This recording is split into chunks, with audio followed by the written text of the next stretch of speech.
Good morning guys, good morning po sa ating lahat nating mga subscriber na walang sawang sumusuporta sa ating munting channel. Kumusta po kayo? Yan. Welcome po dito sa ating munting backyard. Yan, kakatapos lang po natin ipasok yung mga linabas natin kahapon ng ating mga alaga. Ayan, nandun na sila sa mga condominium, sa mga scratch pin nila. Yan, ay mga nandun sa ating dapuan. Ilagay na natin kasi papasok tayo sa trabaho natin guys. Yan, at pagwalis na rin tayo. Yan, kwentuhan backyard lang po tayo. Yan, mayroon kasi ako guys na napanood na backyard din, vlogger din na naniniwala sa mga senyales ng ating mga alaga. Yan, at nakita ko, may pinakita siya doon na dun sa pakpak, pinakahuli saka yung pinakapangalawa. Yung pinakapangalawa daw ay mas mahaba. Ayun, maganda daw yun. Nagbibilang daw yun sa schooling nila. Nagbibilang ng talo. Tayo naman ay medyo siyempre hindi naman tayo ganun ka naniniwala. Pero siyempre nirespeto natin siya. Tayo naman dito ay sa ating laro at sa ating linyada ng ating mga ilalagay sa ating backyard. Yung anak kasi ni Black Knight at saka ni SBR, napansin ko ganun ang balahibo na sa pinakalas. Pansinin nyo guys sa kuwan, pansinin nyo sa inyong mga alaga, tingnan nyo yung pakpak.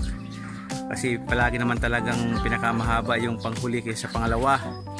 Ito sa akin, yung pangalawa talaga yung pinakamahaba. Kaya sabi ko nga, siyempre nire-respeto natin. Ayan yung anak ni Black Knight sa SBR. Ayan guys, ayun ang ating baby stag. Ayun, going to 6 months yun guys. Napansin ko lang yun kasi simula nung nadaan ako at napanood ko yung vlog din ng ating kabakyard, tinignan ko lahat. Siyang bukod tang mayroon ganun. Yan, yung anak ni Black Knight nabigay sa atin ni Patingkinain. At saka yung nanay niya, yung nabili natin sa International Game Fowl na Silver Brown Red Banahaw line. Yan. Siyempre kanya-kanya tayong paniniwala, kanya-kanya ating respeto ang bawat paniniwala natin mga kapwa ka-backyard, di ba? Ano naman dito tayo guys good vibes lang tayo, di ba? Para everybody happy. Yan, at papasok pa tayo sa ating trabaho. Pagagising, patapos almusal, ayun, inasikaso na natin ang ating mga mahal dito sa ating munting backyard. At kapag-walis na rin tayo para mamayang hapon, pag maaga tayo makaka-uwi, ilalabas natin sila. Baliktad tayo dito guys.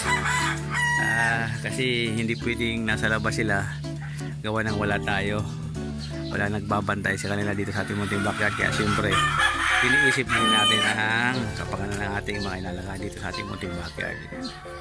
Ngayon dito tayo guys, kwento-kwentuhan lang tayo, kwento-kwentuhan lang, pang pagod vibes. Yan,